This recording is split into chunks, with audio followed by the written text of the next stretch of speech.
பீச்சுக்கு போகலான்னு சொன்னால் எப்படி தான் இவங்களுக்குலாம் எனர்ஜி வரும்னு தெரியல. காலைல 5:30க்குலாம் கிளம்பி வந்துட்டானுங்க. அதே நார்மல் டேஸாக இருந்தால் 10 வரைக்கும் நல்லா பொறுமையாக தூங்கிட்டு இருப்பாங்க.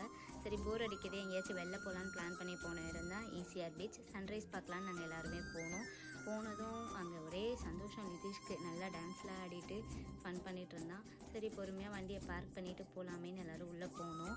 நாங்கள் போனதே லேட்டு, பட் ஆனால் சன்ரைஸ் அதை விட லேட்டாக வந்துச்சு. அதே நார்மல் டேஸாக இருந்தால் 6:30க்கெலாம் வந்திருக்கும். பட் இது குளிர்காலன்றதால ஸ்லோவாக வந்துச்சு போல்.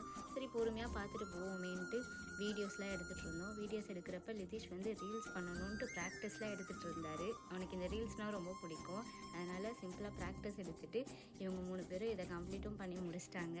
அதுக்குள்ளே இவனுங்க ஸ்லோமோ எடுக்கிறேன்னு என்னமோ பண்ணி கீழே விழுந்து ஃபன் பண்ணிகிட்டு இருந்தானுங்க. அதுக்கப்புறம் சன்ரைஸும் ஆச்சு.